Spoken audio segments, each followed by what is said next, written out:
For those of you who've been around a minute, we haven't had a proper organizational meeting for probably 6 or 8 months. The mesh room, the old one, is now a hole in the ground, as you saw when you walked by, and we moved to blue stockings. We're going to have to move again, but I'll talk about that later. So I'm glad you're all here, and let's get started. I'm going to go through just a couple of numbers, and then we're going to see what's next. This year we had 1,880 join requests. I don't know who's doing our marketing, but they're doing a pretty good job. 307 installs, and I think that those are mostly real installs. Like, those are mostly like organic installs and not 300 buildings, but we'll see. 9 new hubs planned and built out, as well as 10 hubs that were upgraded. We had $80,000 of equipment purchases. That's an increase over last year. We've been spending money. God bless us. I still don't know how many hours I've spent on support. We don't track it, but one day we might. And we have 2 new community partnerships. And this year we've got 15 plus grant applications. So we're really crushing it. And 1 new mesh room with a lot of help. You can see Rob there in his terror suit, as well as 45 plus. I don't know how many we did. We almost every Tuesday night at Blue Stockings, we've done meetups. This is one of the few times we're not there. So if you haven't been yet, I highly encourage you to come join us. Okay, moving right along. This is 145 Broome Street. This is the new building that's going to be going up in this current hole in the wall right now. So it's the site of the old mesh room. It is going to be I believe it's either 19 or 20 stories. I forget off the top of my head, but 191 apartments for the Grand Street Guild complex. We're wiring the building with GPON, basically the same as we've done for the other 4 buildings in this complex already.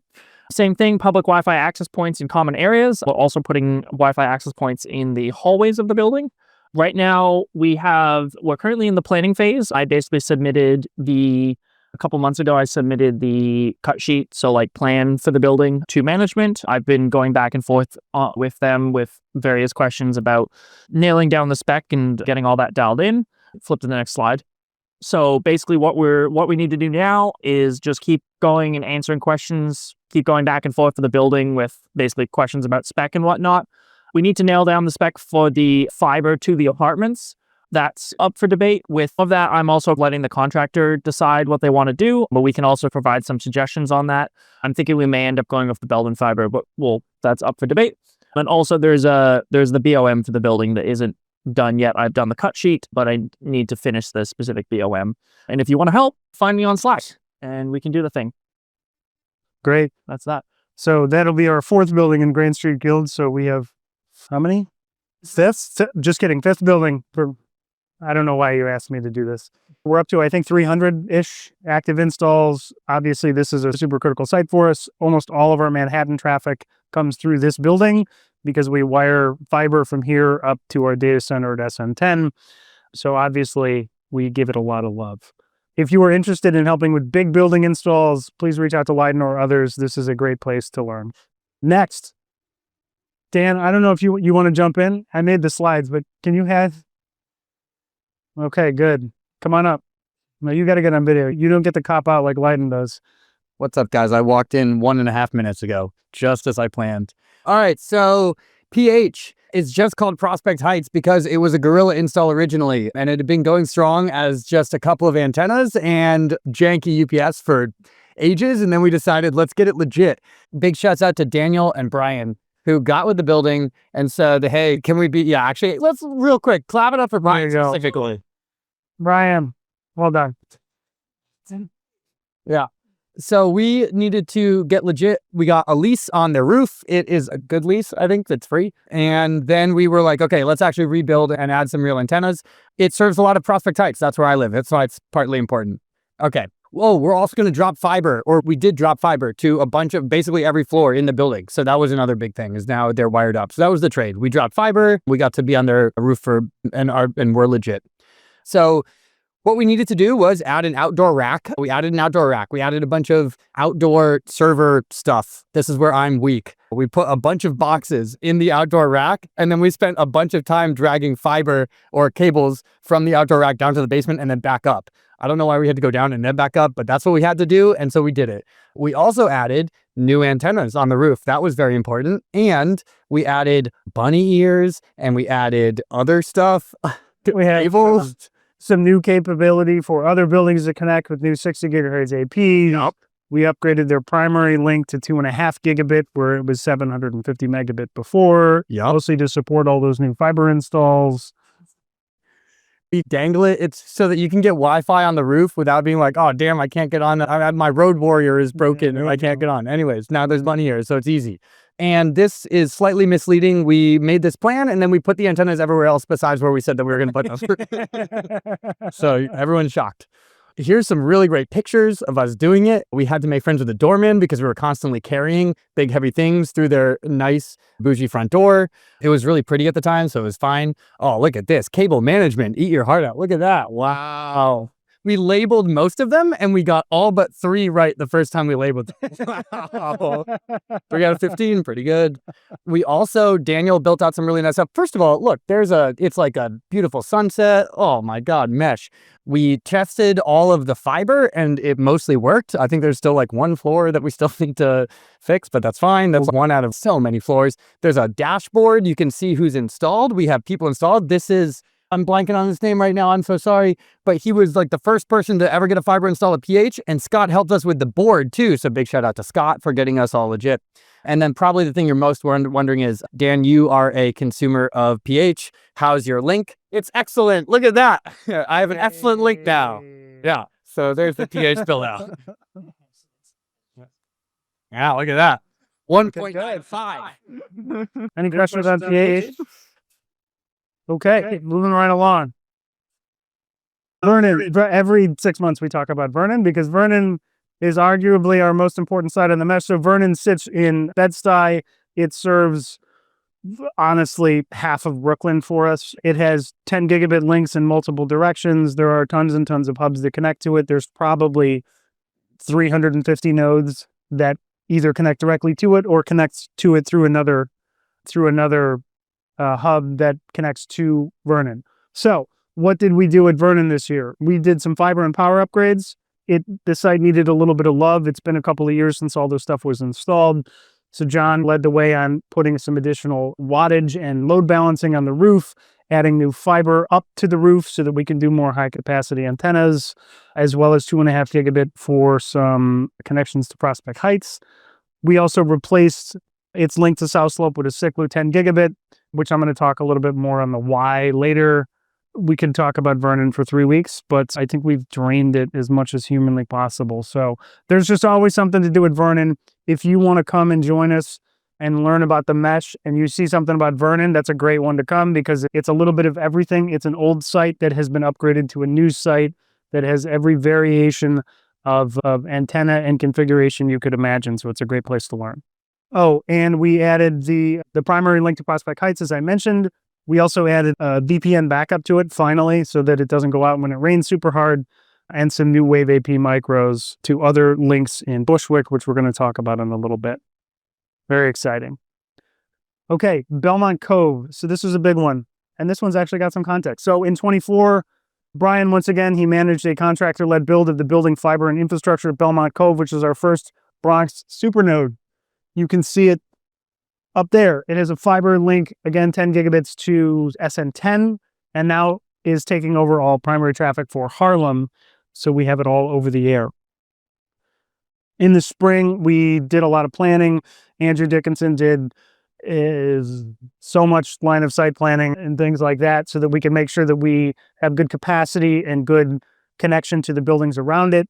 In summer 2025, we managed to pull off another one-day hub install, which is 2 for 2. I'm feeling good about it. Good uplink to Lily. We have a good mesh spec install here, right? We've got fiber to the roof. We've got power to the roof. We have light APs all around. Tons and tons of capacity. We're really excited to expand into the Bronx, as well as through some other hubs that are going to be shown later. That's also our backhaul for all of Harlem. It's a back uplink. Yeah, added of Harlem. So all of Harlem is now. Oh, I meant to type in for Harlem, but I typed in the Bronx because I was doing this definitely not 3 hours ago. It's still got your name on it, John. Yeah. Just a nice photo. Bob's having a drink with some of our penetrations. Again, these sorts of large, big hub builds are great ways to learn and to come and just participate. There's always something to do. What I really liked about Belmont is I think we did a good job, this photo in the middle of kind of dividing into a couple of teams. This is how we're able to knock all this stuff out in 1 or 2 days at a time by splitting up into groups of people, because there was a ton of work to do. They put 2 or 3 masts up. We had antennas, we had power, we had a rack inside. I think we had 13 or something people there that day. Lots to learn and lots to do. And just to add on to that, it's so impressive that you have Belmont Cove in the Bronx and people just on the map. Yeah. Man, it's amazing. Fantastic. It's wonderful. The people love it. And they're voting. They're so in love with Mesh. Well done. Everyone who's involved with that. Yeah. Good job. Sean's been there doing support calls, right? Because obviously sometimes the fibers are broken or an ONT or whatever needs to be replaced. So they love us. And then the super at the building just loves a good guy. The people in the building love Mesh. They can't believe it even exists. It's so amazing. Good job. And incredible. I think on that prior slide, somebody was volunteering from Chicago. And he spawned his own. I'm talking about that a bit. Yeah, absolutely. So I down there on the left joined us from Chicago. He has known about the mesh for a while. He actually just started a Chicago mesh. So if you travel to Chicago, you should look up Chicago mesh. I think he's got 3 nodes online now. Yeah, super stoked. Okay, let's talk about outreach. Don't 100% remember what's on here, but cool. Yeah, as an organization, as we've expanded to new areas, as we've expanded the number of people we serve, doing outreach has become really important. Expand our capacity in terms of volunteers, get the word out into communities that we're here. And me and other people have been doing a great job, like going out and talking to people. These are some of the highlights from this year. Brooklyn Fried, we talked to so many people. So many people came through for tabling for that, which was great. El Puente, events like B-Sides, where I know I'm talking to some people who's hopefully will volunteer from that. Yeah, at all of these, we were able to make connections with people in the community, get people signed up, get people volunteering, and make connections with like other organizations doing great work in the community. El Puente, it's great to connect with them. We've been talking with them about like more partnership work, which is great. The Solidarity Economy Festival. We talked with like other organizations, building out like organizations that are similar to what we're doing, whether it be co-ops or other community businesses, that sort of thing. And we've talked to, I don't have statistics, but we've talked to a lot of people signing up. And it's been great. Shout out Julian, Jimmy has been doing a lot. Oh yeah, the 31st Ave, we met one of the founders who's not involved anymore, Peter, which was very cool. And he invited us to talk to a group in Astoria as we try to expand there. Yeah, and I will pass it off to Julian. Julian said they're caught behind a Hanukkah parade on their way back from Wegmans. I will be reading off their slide information. I'm Harper Zarius. I do fundraising for NYC Mesh. I'm now meeting everybody in person for the first time, which is great. All right, so let me read off all the amazing things that Julian has done, which are very many. Recruitment and retainment, I know, has been a huge focus around volunteers because and I can say this as a fundraiser who's worked with a ton of nonprofits, NYC Mesh has the most robust volunteer program I've ever seen in my decade-long career. It's nuts. It is unparalleled. So, great job, everyone. But which means recruitment and retainment is very important because volunteers are how we work. A lot of research and experimentation has been done when it comes to improving recruitment and retainment and doing things like formalized onboarding, volunteer signups, focusing on the NYC Mesh room so that there's a workspace for volunteers that is welcoming, that you want to hang out at, and then focusing on how you can segment volunteers based on interest and skill set. New volunteer areas that are clearly defined particularly helps when it comes to folks who don't have substantial tech experience prior to getting involved so that they can understand, okay, these are the types of tasks I do know how to do without any technical expertise. And so we've got outreach. Ash just talked about tabling, social media stuff, things like that. And then, of course, the installation and maintenance, software, networking and infrastructure, and clearly defining how advanced do you need to be at each of these things in order to participate so that folks can understand where they fit in. And it makes it more accessible, which is fantastic. So this I can actually talk about from my experience as I am doing the fundraising. I've been working with Marg, who is not here and is hopefully recovering very nicely from her surgery, if you're watching, Marg. And yes. And anyways, I was brought on as part of a Connect All Capacity Building grant to focus on grants and fundraising. Like I said, I have about 10 years of experience across a variety of issue areas. If you're curious about any of that, I can tell you all of that at another time. But particularly, it's not, what I can say is that this is a uniquely hard year for all nonprofits. Given the current political landscape, even just a lot of this digital equity work, you heard earlier in the summer, I'm sure that there were walkbacks of, for example, the digital equity grant funding, which was pass-through funding from the federal government. So things like that have made fundraising very complicated in 2025 in a way that it has not been in the past in the same way. What I will say is we've applied to a ton of grants. The thing about grants and foundations is that there's a huge delay usually on notifications. So typically you won't find out for 6 to 8 months. Oftentimes, particularly for grants above $50,000, there's a significant delay because there's a lot of deliberation. So a lot of the grants that we've submitted and are pending, we don't know about yet. We've certainly been rejected from several.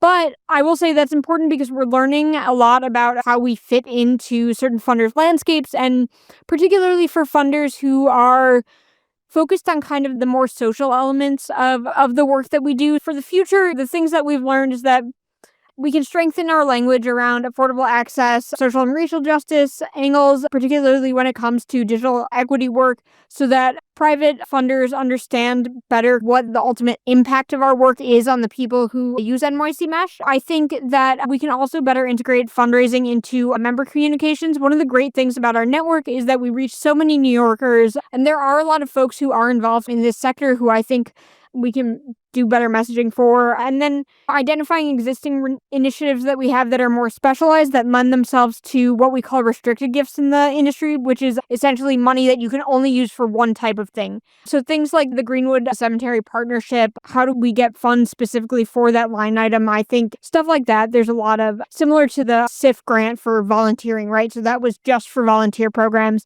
And then I think for 2026, what I really want to focus on is actually unrestricted gifts that don't require spend down within a certain amount of time. So mid-level and major gifts, particularly from our members who are capable of giving more than $500 annually. And so those are all things we'll talk about next year. Can I just those are big numbers on that slide. They are very big numbers. Do you think under administration there might be some more scope for what to read? So what I will say is that a lot of the funding we hard work comes from the state rather than the city. I do have some experience working with city council and city-run kind of efforts, and I certainly think that there will be RFPs, particularly as a lot of affordable housing development projects go up. I think that there is certainly a very clear way for us to fit in there, and I think a lot of that will actually have to come from our strengthening our partnership with HPD, because I think what we do really goes hand in hand with a lot of the affordable housing initiatives. Does that make sense? Yes. I have been having conversations with the incoming administration. Okay, let's talk about Columbia Medical, which is a good mix of a hub and a partnership. So in fall of last year, Dr. Nathaniel Krantz, who is aware of our mission, he approached us to propose a partnership to bridge us with their community partners, with the intent, of course, of enabling low-cost internet, something really core to our mission and good for them. Their community population health team obviously sees digital equity as a key aspect of community health. So we had a lot of conversations. Andrew, Marg, and Rob primarily worked really to formalize an approach and get through the many details, because they are a hospital. Obviously, they have a lot of governance. It's an interesting model because they're very put together, and we are what we are. So there's been some interesting learnings and growing, but a lot of effort was put into this partnership. The team developed a build plan. I helped work on some contracting. to allow us to start with a hub in their Irving Medical Center. So this is up in Washington Heights. They obviously have other buildings that we've identified here, right? And I'll talk about next steps, but a ton of work went into this. This is probably a year and a half in the making now. Where we are currently, just a couple of weeks ago, we finally finished this up. There were 3 work days between September and November building out the rooftop. It will allow us to extend connectivity all throughout northern Manhattan, New Jersey, and much of the South Bronx. We'll have multi-gigabit backhaul, a lot of backup links. It is, I think, personally the reference spec for what we do in future builds. I think we've taken all of the learnings of building other buildings and put it into play here. Obviously, we wanted to get this one right. There are a lot of other infrastructure on the roof. There were a lot of eyes on this, and I think the team has done a really good job of putting all of this together. You can see some photos here. Obviously, great visibility of the neighbors around. I think we had, I don't even know how many people, probably 25 total involved over these 3 different days. Some of them colder than others, as you can tell from the photos. So what's next for it? We're in conversations on planning to deploy to a couple of neighboring buildings. We're working with their community partners because a lot of these people are a little bit older, a little less tech literate. So the idea of filling out the join form and submitting panos and getting on their roofs isn't quite so attractive to them. So we're thinking through other ways to get them connected to us, as well as doing some train the trainer models with their community partners to really help us do outreach. A ton of people involved. You can see there on the right. So Andrew leading on our side, Dr. Krantz on the New York Presbyterian side, as well as just the many people that helped us out. And if I missed your name, please don't get upset. Again, a lot of this was put together rather quickly. But the NYP team, Sandra, Patricia, Michael, BJ, and Vinny, our friend on site, as well as many others. What do you think we did particularly about it? Besides the reference spec, what are those things? I don't know if it's a chicken and the egg thing. We had so much time to get to it that we put a ton of thought and planning into it. They put some money into it, which allowed us to be a little bit more flexible. I think we really thought over the next 2 to 5 years of what can this site be. And then part of it too is just making sure that because it's a hospital, it's a secure facility. This isn't a place that we can just like knock on the door and be like, hey, can we go up on a roof because we were lazy with the crimps or whatever, right? Yeah. We were very detail oriented in building this out, and most of that is because of Andrew and his planning. So things are labeled really well. There's redundancy in almost everything.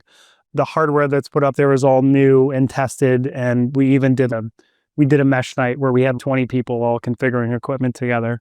But ton of learnings from this one. Been building hub after hub for the past 2 months. Yeah. Assembly lines. Right. So we've been building a lot of hubs in the last 2 to 3 years. And this one was certainly, I think, the summary of all of the learnings that we've gotten from the other ones. Okay. What's next? Greenwood. Hello, everybody. Here's my name, Rudy Sun. So this is something for you.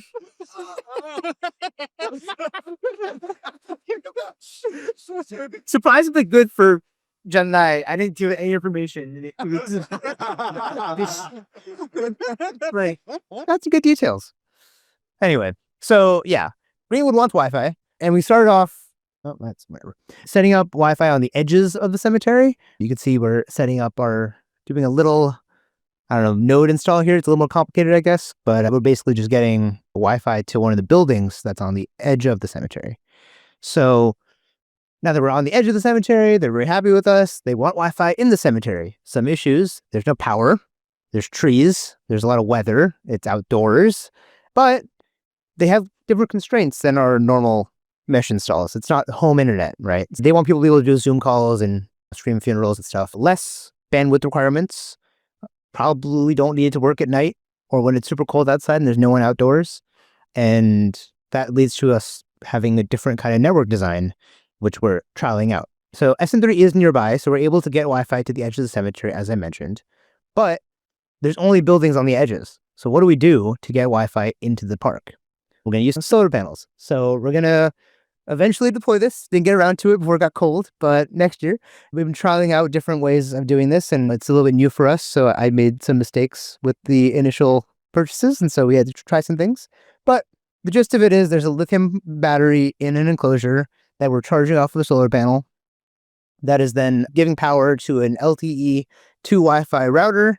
And on the edges of the cemetery, we're going to have LTE base stations to send Wi-Fi or to send LTE through the park that we can then convert back to Wi-Fi so that people who are on the ground can actually use it.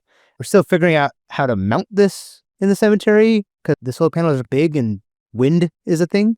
So hopefully, I'm hoping Greenwood is better at digging holes in the ground than we are. And they can help us like now the holes in the ground. But that's a problem for the spring. So right now, this enclosure is on the roof in the mesh room being tested in the snow to see if it still works. And it's currently delivering Wi-Fi to no one on the roof because the whole building is already wired with mesh. Yeah.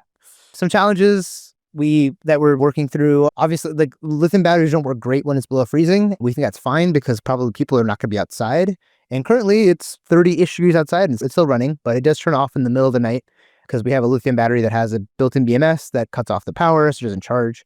It's a bit more expensive than our normal installs are. We're going north of $500 per node here to get the solar panel and the batteries and everything. Reliability is a little bit tough because we can't really monitor it as easily. If the solar goes out and the router turns off, we just know it's turned off. So we're trying to think of ways of getting some Bluetooth in there so that we can maybe monitor it a little better. And currently, even though we're ready to install this, it's too cold. So we have to wait till the spring to actually deploy this at the cemetery. Yeah. And there's some links if people want to go. These are also on Slack to check out the uptime and the Grafana and stuff that we have set up. And thanks to so many people who helped me and allowed me to ask them dumb questions while we set this up.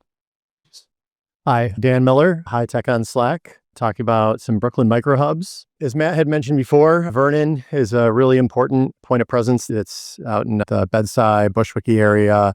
And something that we've been trying to do is offload it because it's really easy to look up in the sky and find where Vernon is, point an LBE at it, right? And then that overloads Vernon and then everyone's performance suffers. So we've been working for a couple of years now on taking things that are in a good position, both in terms of staying in a place for a long period of time, as well as also has great line of sight towards places like Vernon or others, and building out some medium-sized hubs that help distribute the load off from our large hubs. This year, we've had 4.5 new hubs and many cinder blocks that are in the backyard that I found that I've been scavenging from. I don't know why they're there, but I live where his dad. You will never know that I've been taking them. You can see here across the area, we've got Leonard, we've got Mespeth, we've got Goodwin, and we've got Monroe. And all of these are circled around that good Vernon dot that's in the middle there with lots and lots of lines going to it. More into each one of these here. So for Goodwin, you can see that this is halfway spaced in between PH and Vernon, right? It's almost like at a Saratoga. Yep. So it's a nice midpoint here where you can see a lot of red dots that are nodes that are currently running lines towards either Saratoga or Vernon. And these could get redistributed in that field of view that's the shaded blue area towards Goodwin instead. Ash, thank you again here. Ash brokered the deal that we have with the Goodwin collective here. Main points on it, Saratoga and Vernon offload, that we have a node to a hub conversion. So there's actually a node here that was operating, although I don't think that we even, it was only power. Yeah, we had no idea that it was actually operating, but it was sitting out there. It was operating from in the past. So we converted it over into a hub. We had a large amount of volunteers, many people that are in the room here today, coming in for training to learn what setting up something like a hub looks like. And we provided some local skill sets inside of the building here too, so it's self-reliant. So thank you to everybody you can see in the pictures here, and then also over here as well too. A tenant association, so this is like a collective building. The people that are inside of here were present with us as well. In fact, they actually threw a cookout for us after, which was quite cool.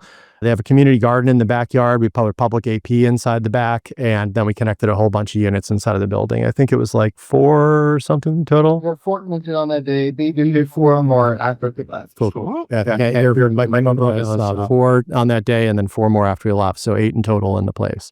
Awesome hub building. That was, I think, the first one of the year that kicked off here. Next, 168 Leonard. Shout out to John B. 168.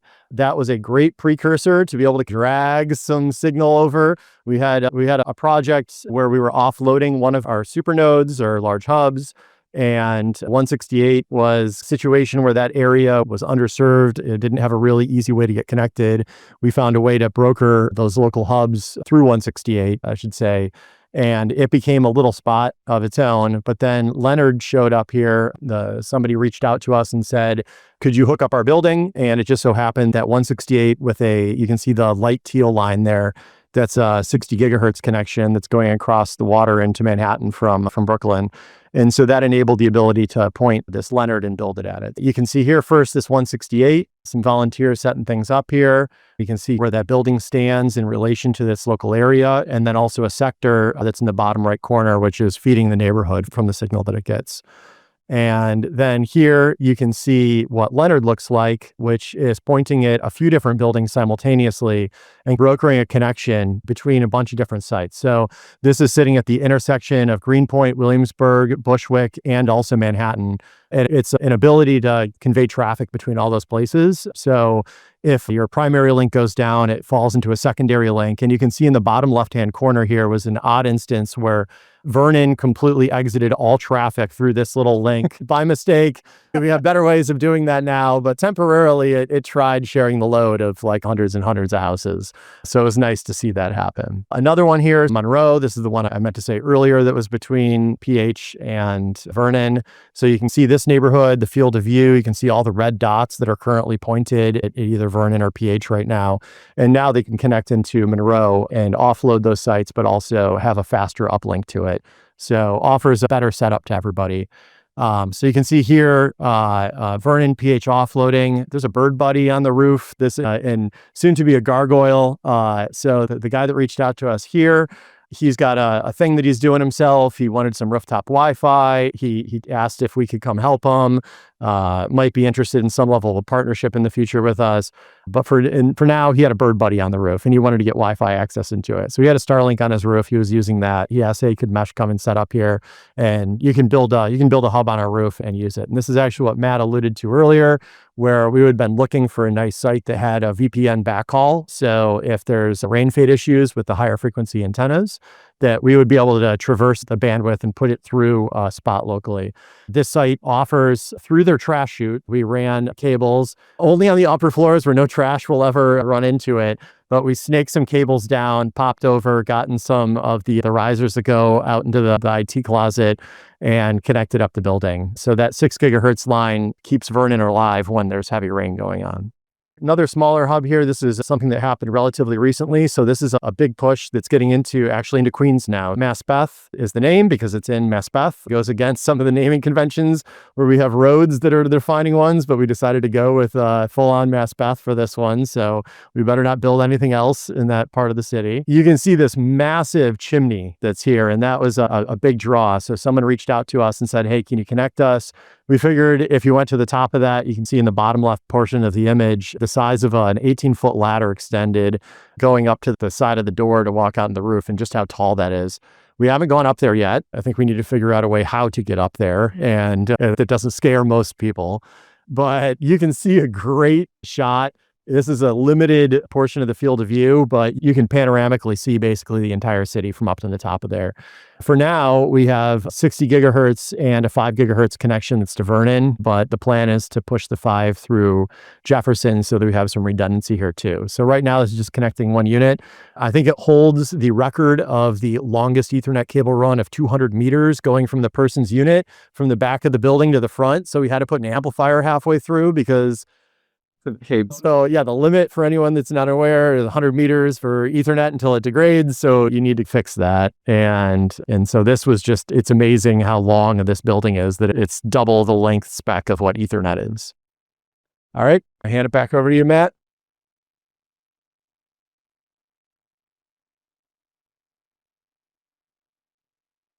Okay. The food just arrived, but we're almost done. I think we've got 2 more sections, so we can just finish up. So the past year I've been thinking about our resiliency and how the network works and things like that. So in the spring, if you were on the Mesh about a year ago, in December, we had a bunch of weird outages at SN10, and it really brought forward some issues that we really wanted to fix this year. So 3 main ones. One is the lack of us to fully route Mesh traffic in the event of a Supernode outage, which SN10 happened a couple of times. SN3 happened once or twice. When SN3 would go out, it would be pretty slow performance for some Brooklyn members, especially those further south. When SN10 went out, it would be just awful for almost everybody. And the underlying causes for those primarily was underpowered infrastructure at SN3, the backbone between Vernon and South Slope being limited to only 1.5 gigabits. And in Harlem, the CCNY, which was running on a VPN at the time through CCNY, was capped around 250 megabits.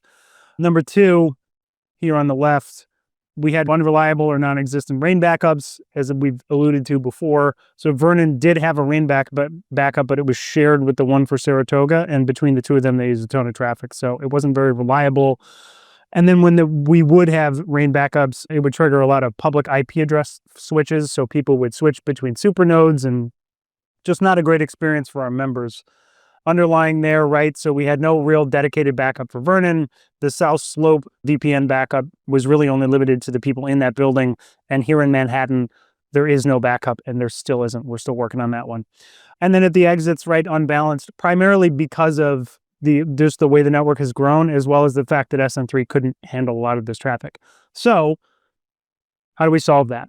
Just so interesting statistics, and I was looking through some of this earlier, right? So this is Lower Manhattan. Grand Street Guild, which is right here, just the apartments in this building use on any given day 1 to 2.5 gigabits. SN1, which is the Verizon building downtown and has 60 or 70 nodes connected to it, 80 to 150. And then Rivington, which serves a number of other hubs that are north of it into the East Village, 2 to 450 megabit. So that takes us for Lower Manhattan alone, maybe 3 gigabits at peak. Then as we go north, Upper Manhattan and the Bronx, right between Harlem with CCNY and Sugar Hill, and then Bronx, especially with Lily Hub coming online, they have something like 150, 120. There's a lot of people connected there. So they're using at any given time 100, 200, 300 megabits per second. So we have that. And then as we move into Brooklyn, so Vernon just by itself without Saratoga, right, 500 to 900. This is, again, as Dan was alluding to, all of those nodes that connect to it. Saratoga on its own and its nodes using 300 to 500, and then Prospect Heights that we just upgraded, right, using something between 400 and 700 at any given time. And then finally, as we come into Lower Brooklyn, at least Lower Brooklyn from the Mesh's perspective, Park Slope in the northern part, which is two major hubs for us, right, Park Slope, and then the President Hub using 2 to 450, South Slope by itself, because there are a number of users in that building, as well as some of its people who are connected to it using another couple hundred megabits. Sunset Park Library and then Sunset Park, each using somewhere between 1 to 300. There are a couple of other hubs that I don't have captured on here. We have some people in Flatbush, we have some Borough Park, and then a few others up into like Clinton Hill and others. So all of this adds up to a ton of traffic, right? So you can see here, I tried to visualize this, right, where we have problems, right? So again, the root causes I identified, right? So the CCNY Harlem VPN capped at 250, not enough. The Vernon South Slope backbone link, not enough. And then the SN3 infrastructure. So this is a ton of demand at peak, 7.1 gigabits. So we really need to be able to route this out of every single supernode. And at least at the beginning of the year, we weren't really able to do that. So how do we solve that? Number one, upgrading the SN3 core router. So this was the easy one. Most of the infrastructure at SN3 is actually in pretty good shape, but it had a core router that was quite old.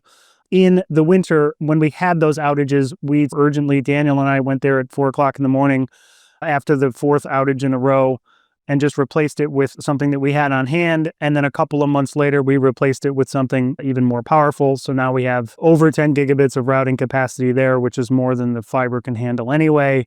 You can see on the right there what the CPU looked like before and after, right? You would see when we would hit these peaks, we would just max the CPU out. So it wasn't a problem of even enough bandwidth on the wireless links.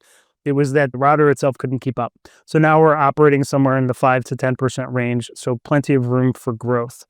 That's not actually a picture of us replacing it, but it's the only picture I have of somebody. That's Leiden. Leiden wasn't even here when we did this work. Shoot came from Seattle. Yeah, it did come from Seattle. You need that network as well. So same thing to the Seattle Community Network. That router was in the bottom of a bus for 2 months. It was on tour with Number 2. So that, as I mentioned, that 1.6 gigabit limit between Vernon and South Slope. The biggest reason that's a problem is because when SN10 went down, all of that Manhattan traffic that I mentioned, the 3 or 4 gigabits, couldn't get across the river and then all the way down to SN3, even with good routing infrastructure. This was a real project. So I ordered a couple of Siklu 10 gigabit antennas from what looked to be a legitimate reseller in Poland. Turns out that was not a true statement. Spent a lot of time on the roof trying to figure out why those weren't working. But we did get some new ones in the fall, and we got them online.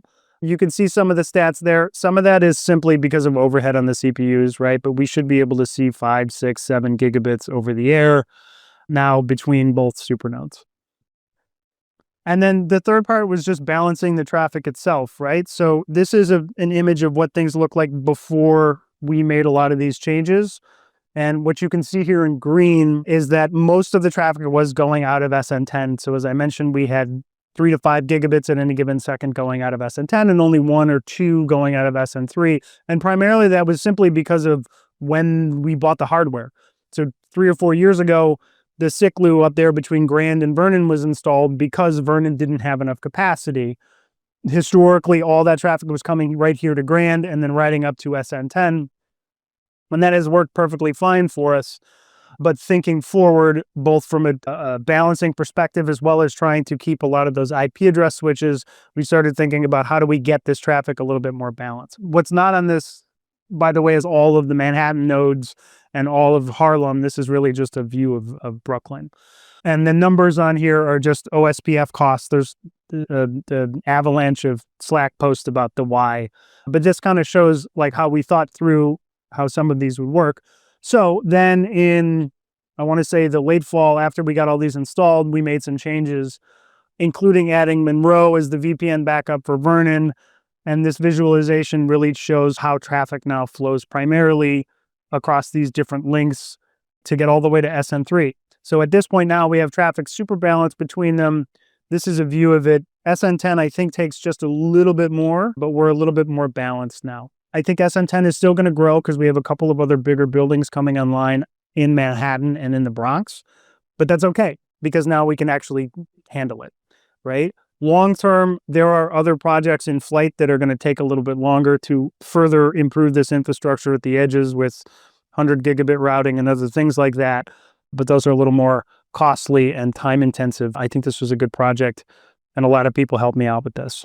What is this house? I'm sorry? What are those humps? Oh, yeah. So this is a 1 week view, and those humps are Netflix hours. So generally around 7, 8, 9 p.m., you can see all of our traffic pick up. And then the valleys are 4:30 in the morning, give or take, which is when we try to do most of our maintenance. So you can see this is pretty consistent. You don't have white access here? Like that, I don't do that, but somebody's got somebody. I don't know. Maybe these guys. That's right. I didn't even include the bird guy in this deck. I know. It's fine.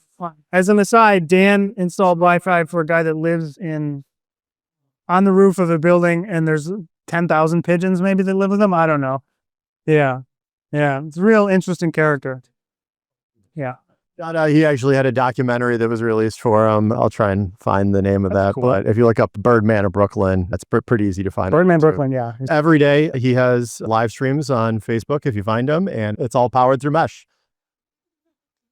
All right. Official sponsor. He may say some things that you don't want to hear. Not sponsored. A couple other just sort of tangential things that helped, I think. So the CCNY thing I mentioned, so we upgraded that router to have WireGuard capacity to bring that up. The Saratoga Hex House rain backup was upgraded with a new 6 gigahertz link, bringing its capacity up. South Slope, we did expand that to the neighboring areas with WireGuard. We added the 835 Monroe. So as Dan mentioned, that Monroe hub, we went and added another antenna to it so that it is now serving as a VPN backup for Vernon. And then Belmont Cove coming online was a big boon for Harlem of giving them full multi-gig routing capabilities. And then in the fall, as we've talked about with Prospect Heights, of getting them upgraded as well. So lots and lots of good improvements across our network. which is, I don't know, makes me happy. Okay. Thank you. Okay, couple of quick ones. We have all sorts of interesting reporting things. If you want to dig into it, there's a info reporting Slack channel. So there's just like a dump of things here. So we're tracking voltage and temperature and all sorts of things across our hardware because we see our hardware sits outside. We see it. It does weird things sometimes.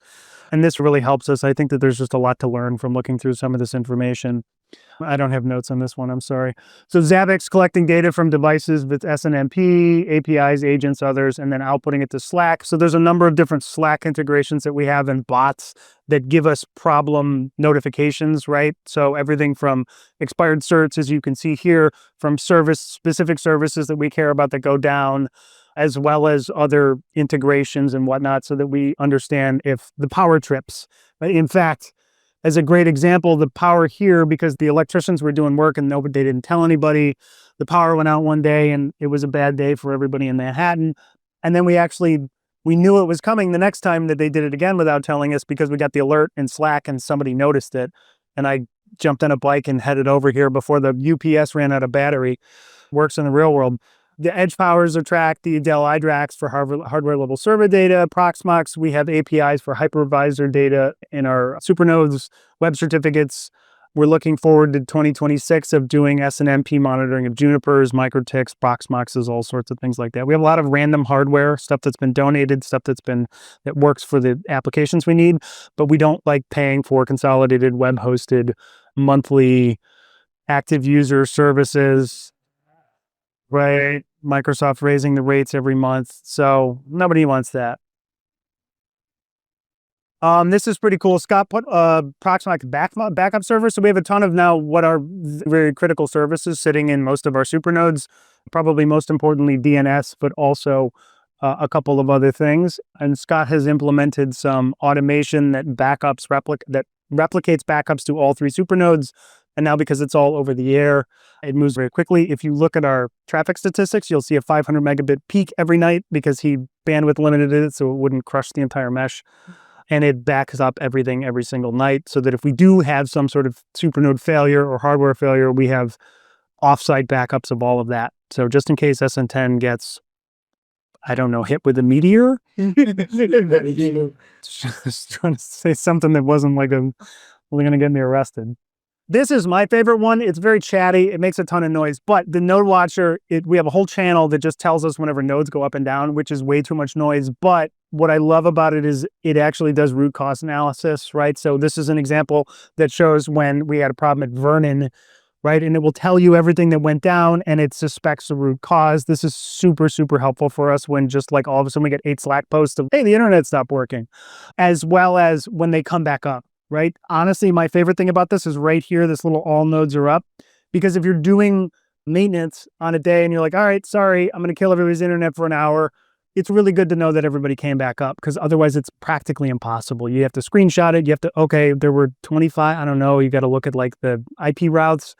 It's almost impossible to really tell if everybody came back online because of the way that we monitor our infrastructure. So this is just a really cool feature and I love this kind of stuff in the mesh. And it's holiday themed. There's little Santa hats right now. We have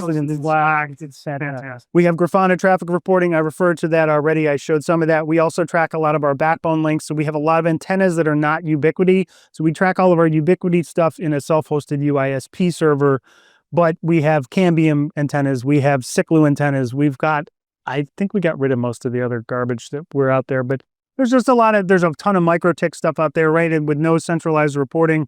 So we're pulling all of that into Grafana so that we can see not only when they go out in rain, but also just how much traffic are we carrying.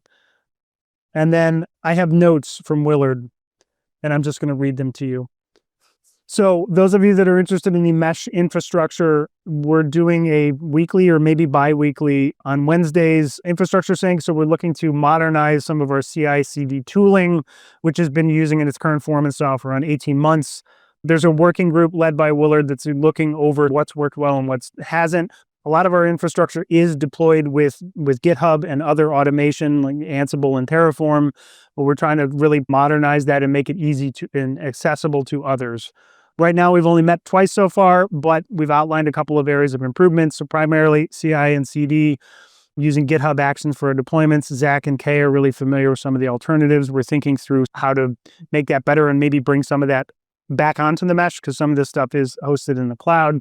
We're thinking through SSO and authentication for some of these services, secret managements, repo hosting, and documentation. So if you're interested in the Mesh Services channel, or just come chat with people. And then finally, this is our last topic, and then we will get to food. Is Dror here? Oh, yeah, please come on up.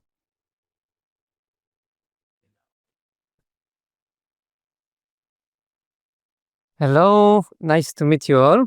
So I'm Dror. I'm working with the Columbia University, and actually I noticed the meeting today, so I just wrote a message to Rob to see if I can show up to meet you all. What we do is actually use NYC Mesh data to doing stuff. We leverage the data and we take it and we see what we can learn about it from that actually. Mostly focused on the meteorology. This topic is it's really growing around the world, how to leverage existing data. It's called opportunistic data for public use, for specifically environmental monitoring, what we do.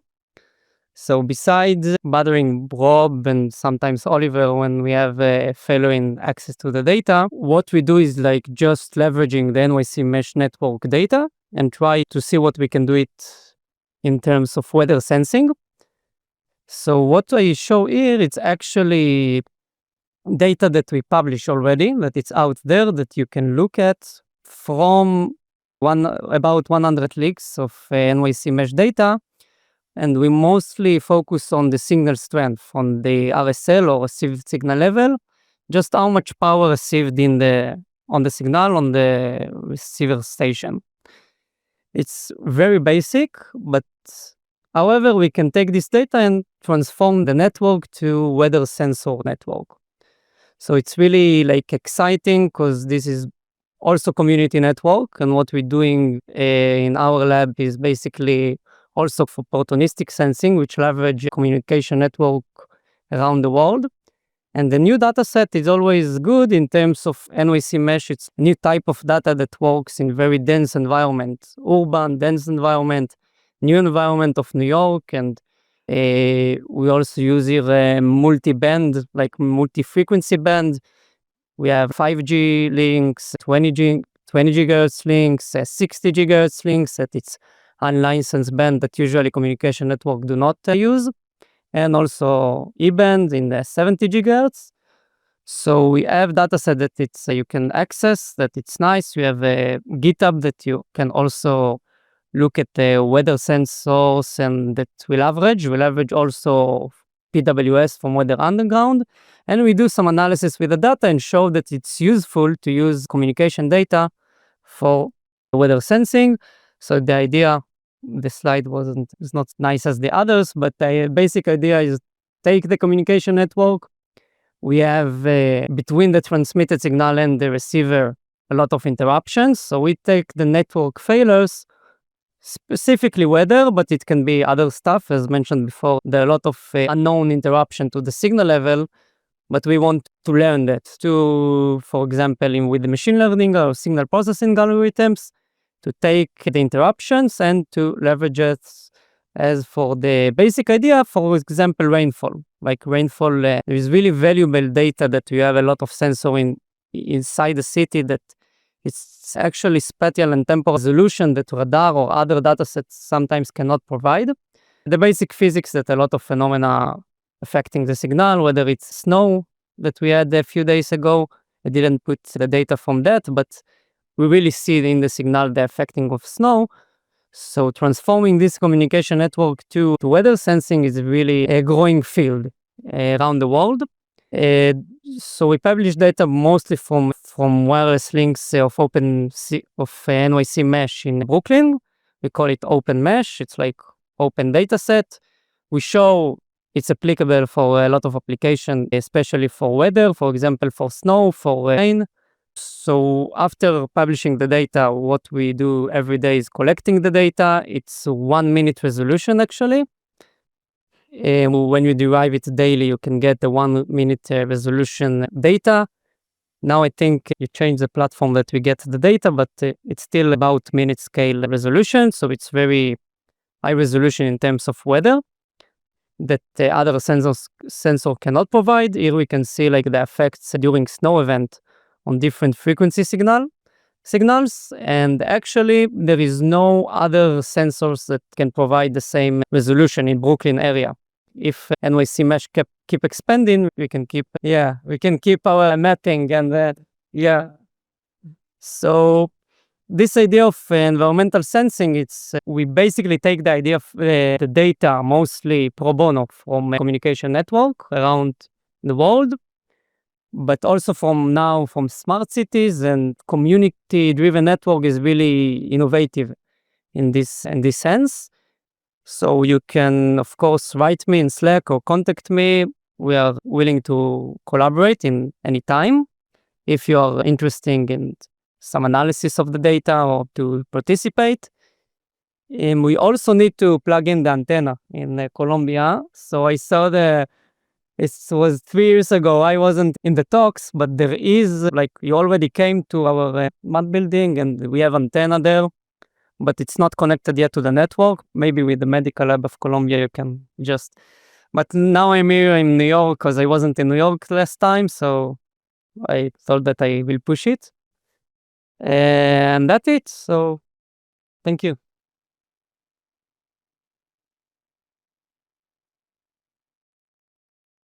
Any questions on that one? So it looks like most of your research is focused on taking our signal, like RSSI, and turning it into weather data. Yeah. We are obviously more interested in going the other direction. Like, we take projected weather radar and project how the RSSI is going to be impacted. Like, if your data set also could it go the other direction? To say whether data was coming how much expected statistics. Exactly. Like, if in the next 15 minutes these links are going to go down by this. Yes, exactly. I did in my master. If it's like how to optimize communication network based on what I'm gonna expect to see in the signal. So it's working in both ways. I try to emphasize it in this slide that it's like both ways we can help communication, like also NYC Mesh in our research, and the other way around to environmental sensing. It's called the ISAC. I think I put it something here. Yeah, opportunistic ISAC. It's a new field of integrated sensing and communication, because new communication network will already want, like the 5G, 6G want to in the antennas to work also as a sensors. So this idea is like growing. Any more questions? Yeah. You're able to, I don't know, on Fiverr, you can put some brainstorm on the cable based on how the shadows come out. Should you do a similar thing here to localize along the length of the communication? Or is it just, as you know, that there's a lot of range in the middle between two nodes? Yeah, yes. So what's in I think what you're saying is, let's say you have a 5 mile link, you can tell it mile. One is where the precipitation is happening. He's moving. So this is exactly the analysis. Okay, if you have just one link, you cannot know where is the rainfall, but you can leverage the spatial information to do some reconstruction of rainfall field. Okay, my next question is ocean layout. This we cannot tell the communication what to do. We leverage existing information, but I won't tell you. Well, that's what.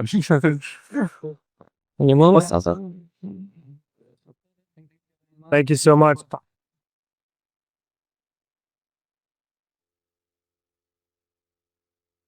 Okay, one more very quickly. As I mentioned at the beginning, we are still in need of a new home. So we moved to the mesh room at Blue Stockings. It's been a fantastic time. Unfortunately, Blue Stockings did close in September. Our use of the space is in limbo. They will find a new person to move in there and they may not want us to stay. We love it there, but we are almost certainly going to have to leave. If you have any leads on spaces friendly to the mission, please let us know. You can contact us on Outreach, or you can reach us on Slack. Ideally, what we're looking for is somewhere with 24/7 access, because stuff breaks sometimes at 2:00 in the morning. At least 600 square foot, hopefully more, but I know that it's difficult in the city. Hopefully not like in Newark, but we're getting desperate. basements and unused spaces are a great fit for us because it doesn't have to be nice. We don't need a storefront, right? We're just looking for storage space and ideally somewhere to do some testing and lab work. What's that? Package receiving would be nice, but I'm not it's a deal breaker for a lot. Okay, finally, thank you to everyone. It's been a great year. I'm just going to read it. Dozens of dedicated volunteers. Most of you are in this room. The thousands of members, all of you, for the community that you create with us. The monthly donations that certainly help us keep the mission running.